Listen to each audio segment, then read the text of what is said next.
Count क्या होता है। जैसे अगर हम कहीं पर कोई सामान खरीदने जाते हैं तो हमको जो है कि जो दुकानदार होता है वो कुछ ना कुछ जो है हमको छूट देता है। तो वो छूट जो देता है वो छूट कैसे निकाला जाता है आज हम उसको बताने वाले हैं आपको। तो जैसे अगर आप कहीं पर गए दुकान पे तो उसने आपको कोई अ, सामान दिया, मान लो एक जींस दिया और जिसका मूल्य उसने बताया कि 1200 रुपये है। अगर उसने कहा कि मूल्य 1200 रुपये है, हम इस पर आपको 20% छूट दे रहे हैं।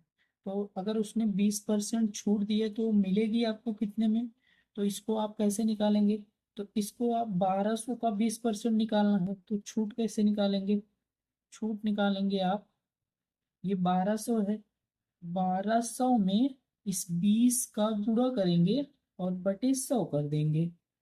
1200 में 20 का गुणा करेंगे और बटे 100 कर देंगे। अब देखिए एक जीरो से एक जीरो कटा, एक जीरो से एक जीरो, तो यहाँ हो जाएगा 12 दूना 24।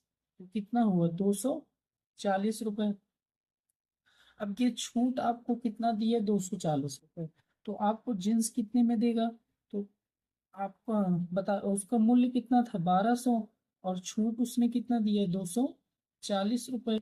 तो ये 240 जब आप इसमें से घटा देंगे तो आपको कितने में मिल जाएगा? तो देखिए जीरो हो जाएगा, यहाँ 10 में से 6 घटाएंगे, 4 घटाएंगे, ये 6 हो जाएगा, और ये जो हो जाएगा 11, 11 में से 2 जाएगा 9। तो आपको जो 1200 की जींस थी, अगर 20% उस पर छूट मिला तो आपको कितने रुपए में बेचेगा? 960 रुपये में बेचेगा। जैसे अगर मान लीजिए कि अ, कोई कपड़ा हो गया, मान लो अगर वो कपड़ा है 700 का, वो कपड़ा 700 का है, 700 का है, और उस पर आपको छूट जो है, छूट उस पर आपको 10% का छूट दे रहा है। तो 10% छूट दे रहा है तो आपको मिलेगा कितने में? तो आप इसको देखो मिलेगा कितने में। तो आप पहले छूट निकालेंगे। तो छूट कैसे निकालेंगे? तो ये 700 लिखेंगे, 700 गुणे, ये लिखना है 10/100 कर देना। देखिए एक जीरो से एक जीरो, एक जीरो से एक जीरो, तो ये देखिए 70 का एक में गुणा होगा, कितना हो जाएगा? 70। तो बताइए 700 की चीज थी और छूट आपको 70 रुपए दे दिए, तो छूट ये घटा देना है। तो मिलेगा आपको कितने पर?